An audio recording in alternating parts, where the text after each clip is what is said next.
Hi guys, welcome back to my channel. Today I'm going to show you how to make raspberry cream cheese coffee cake. So let's get started. First, preheat the oven to 350 degrees. Then in a large mixing bowl, add in the softened cream cheese and softened butter and beat them with an electric mixer on a medium speed until they're well combined.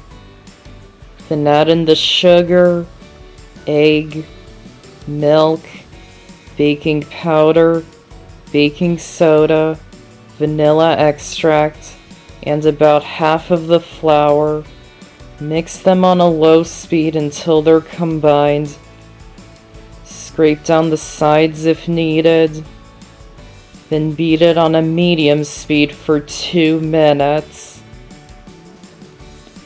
Add in the rest of the flour and mix it in by hand until it's just combined. Don't overmix the batter.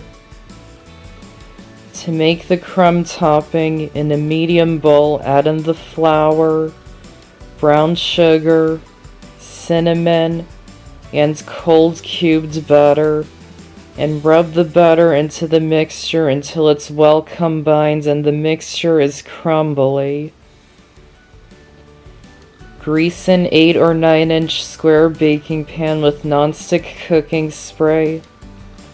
Pour the cake batter into the pan and spread it out until it's even. Then add dollops of the raspberry jam over the top of it. I'm using seedless raspberry jam. You can use whatever you like.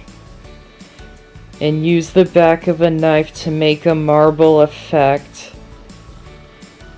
Then sprinkle the crumb topping over the top and bake it in the oven for about 25 to 30 minutes or until a toothpick inserted into the center comes out clean. Once it's done, remove it from the oven and let it cool for 15 minutes. Then sift some powdered sugar on top for the finishing touch. And you can serve it while it's still warm, or you can leave it to cool completely. And that's how to make raspberry cream cheese coffee cake. I hope you enjoyed this video, and I have so many more on my channel, so be sure to check them out and subscribe for more. Thanks for watching, and I'll see you next time.